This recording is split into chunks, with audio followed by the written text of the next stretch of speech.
Hello mes amis, d'ici José de Lovite et aujourd'hui je vais vous parler de comment mieux comprendre votre esprit et comprendre vous-même.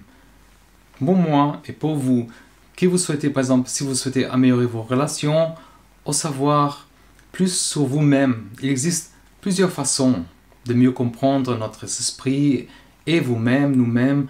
Ces méthodes par exemple sont l'observation de nos sentiments sans agir sur eux par exemple. Identifier les schémas de pensée négatifs et aussi d'avoir ce journal. Ça veut dire, vous pouvez essayer une ou plusieurs de ces stratégies et voir comment vous vous sentez après quelques jours. Ces techniques vous aideront à devenir plus conscient de vous-même et plus apte à contrôler votre pensée. Prendre le contrôle de votre esprit, c'est super important. Si vous êtes constamment bombardé de pensées négatives, on est parfois, vous voudrez peut-être apprendre à chasser ces choses. Mais je sais que c'est plus facile à dire qu'à faire. Oui, pour maîtriser cette technique, on doit d'abord apprendre à comprendre le fonctionnement de nos schémas de pensée. Et pour commencer, par exemple, isoler un schéma de pensée, cet schéma de pensée spécifique qui vous fait penser négativement. Quand vous ressentez, par exemple, une pensée négative, essayez de la remplacer par autre chose. Un souvenir positif, une citation inspirante, par exemple. Une fois que vous savez quelle pensée surgit dans votre esprit, vous pouvez immédiatement l'interrompre et dire stop. Cela aidera à reprogrammer votre esprit et à lui faire préférer une autre pensée. Vous pouvez également écrire cette contre-pensée avant de commencer à penser. Ça veut dire vous aidera à remplacer la pensée négative pour une plus positive. Lorsque vous contrôlez vos pensées, vous pouvez commencer à vous sentir plus en paix avec vous-même et avec votre vie. Si vous êtes incapable de contrôler vos pensées, cela va affecter votre vie en général, la vie des autres et faire souffrir émotionnellement.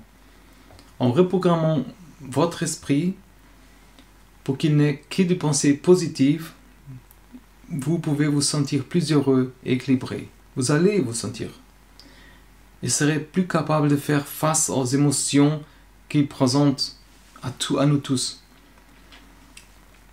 Ça veut dire, on peut aussi observer ces sentiments sans agir sur eux. C'est une technique puissante qui peut améliorer vraiment notre conscience de nous-mêmes. Elle nous apprend à accepter tout ce qui vient à l'esprit sans agir en conséquence.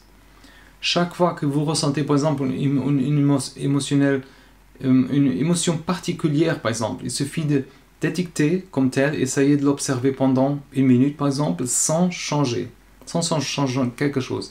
Cela permet à votre corps de ressentir l'émotion d'une manière saine. Il faut un certain entraînement pour séparer votre esprit de réflexion de votre esprit d'observation. Mais si on pratique cette technique, on peut prendre le contrôle de notre vie interne, de notre quotidien interne. Cette pratique vous aide également à analyser vos pensées et à déterminer ceux qui sont, s'ils sont utiles ou pas, et ceux qui ne sont pas. Par exemple, si vous remarquez que vous vous sentez en colère, vous pouvez essayer de découvrir la cause de vos sentiments. Il s'agit peut-être d'un gros titre, de quelque chose récent, d'un événement social. Ça peut être un résultat d'une déception, d'une trahison, d'un dégoût même. Mais identifier ces émotions est la première étape pour mieux se comprendre. Il s'agit d'une technique difficile, je sais, mais qui s'avère vraiment payante à long terme. Cette pratique exige qu'on se sent avec nous-mêmes et vous concentrer sur vos sentiments. Il faut les remarquer. Ensuite, vous pouvez utiliser cette information pour vous recueillir et pour prendre des décisions sur votre avenir.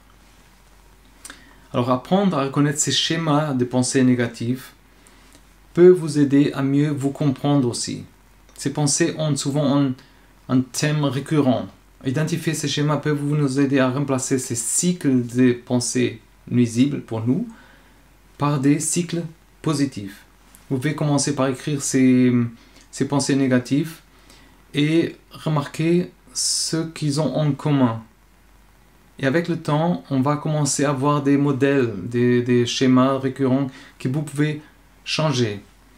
Un exemple courant, par exemple, c'est une pensée malsain consiste, par exemple, parfois on rend les autres responsables pour quelque chose. Mais lorsqu'on se dispute avec quelqu'un, vous pouvez vous surprendre même à croire toujours la même chose. Et cela peut nous aider à mettre en colère et à dire des choses qui vont contrarier cette personne. Mais une fois que vous reconnaissez vos schémas de pensée négatifs, vous pouvez changer et vivre une vie plus heureuse et en mieux interaction avec les autres. Ces schémas de pensée vont souvent avec des problèmes de santé mentale, parfois on a vraiment une fatigue, un stress. Alors, ces schémas de pensée entraînent aussi des sentiments de pessimisme parfois et de défaite. Mais ça nous aide, ça nous va mettre une étiquette sur nous-mêmes, un auto-étiquetage. Ça peut nuire à notre estime de nous-mêmes. Ces pensées négatives sont souvent brouillons et difficiles à contrôler, je sais, mais on doit essayer de trouver un moyen de les empêcher et de venir dans notre esprit. Essayez par exemple de changer votre environnement physique ou de faire autre chose pour vous distraire quand vous avez ces pensées. Il est difficile, je sais que c'est difficile parfois de se défaire de ces schémas négatifs, mais surtout s'ils sont présents depuis longtemps. Mais la compassion est essentielle pour vous aider à briser ces schémas. Tenir un journal, par exemple, ça veut dire un journal intime, par exemple, c'est démontré que ça va nous aider à libérer de certains stress, de libérer du esprit certaines choses. Ça va nous améliorer c'est un exercice relaxant même. Ça nous libère de certains moments de stress. Tenir ce journal intime améliore vraiment notre mémoire aussi. Et ça nous aide aussi à traiter ces informations qu'on a tous les jours. Ça peut être un moyen de suivre aussi nos pensées, nos sentiments, les expériences. C'est vraiment un bon moyen de mieux se comprendre aussi. Et c'est aussi, alors si on se comprend, on va atteindre aussi nos objectifs plus facilement. Vous pouvez, normalement, on écrit tout ce qui nous passe par la tête. Hein. Et tenir ce journal, par exemple, ça peut être numérique aujourd'hui aussi, il y a des applications aussi. Mais normalement, on le fait avant de dormir, comme ça nous libère un peu l'esprit avant de s'endormir. Mais essayez pendant un moment, après vous remarquez, écrire aussi quelque chose de gratitude, quelque chose qui nous est trois choses pour laquelle qui est gratifiant pour nous par jour. Tenir un journal peut nous aider à sentir libéré. Il peut vous aider ça nous sent bien, ça nous fait sentir bien notre peau et mieux à nous comprendre aussi. On peut essayer aussi de la méditation. La méditation est vraiment un bon moyen de se comprendre et mieux de comprendre notre esprit. Elle entraîne notre esprit à se concentrer sur une vue d'ensemble. Et ça fait aussi comprendre notre intuition parfois. La méditation vous aide par exemple à prendre de meilleures décisions et à développer une plus grande clarté mentale. Elle vous aide également à améliorer votre attention et votre concentration surtout.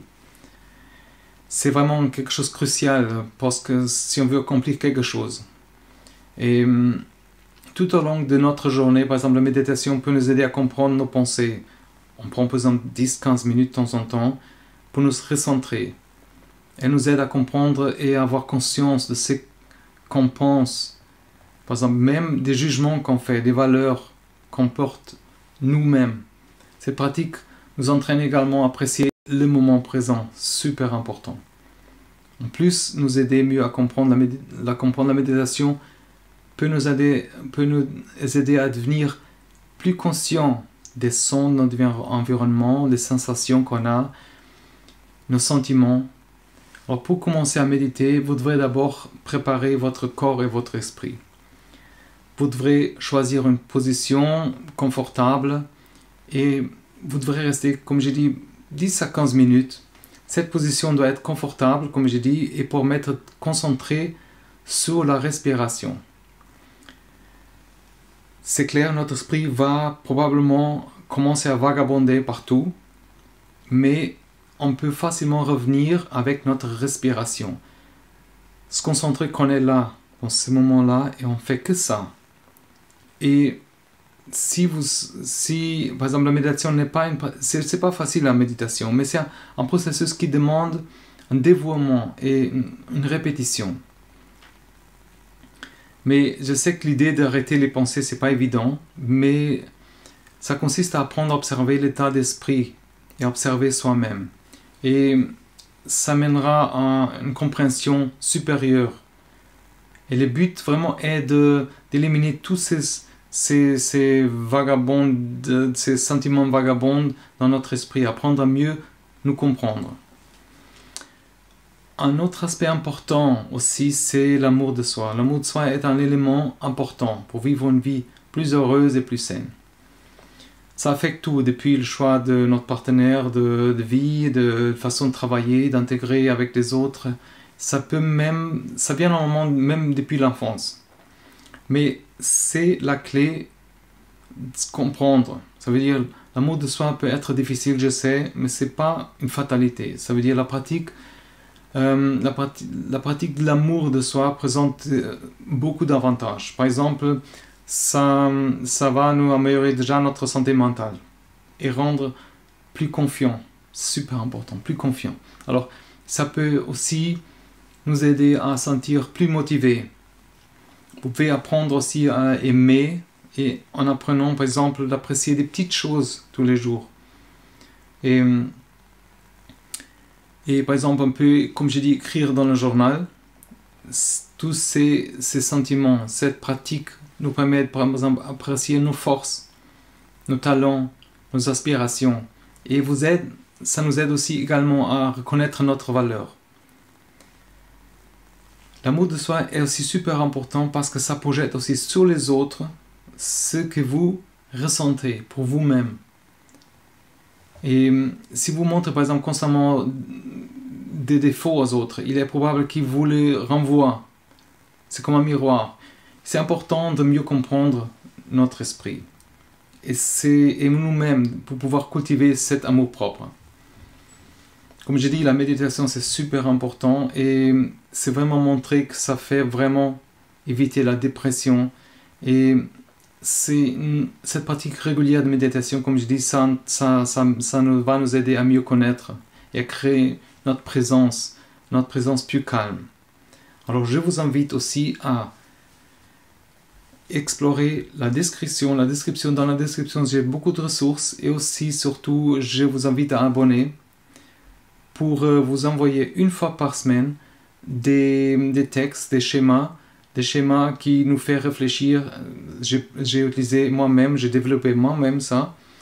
Ça nous aide à réfléchir, ça nous aide aussi à avancer dans la vie, avoir une certaine transformation, avoir une certaine vision différente de la vie. Alors explorez ça et redites-moi. Je vous souhaite courage, merci beaucoup d'être là et à la prochaine. Bye bye.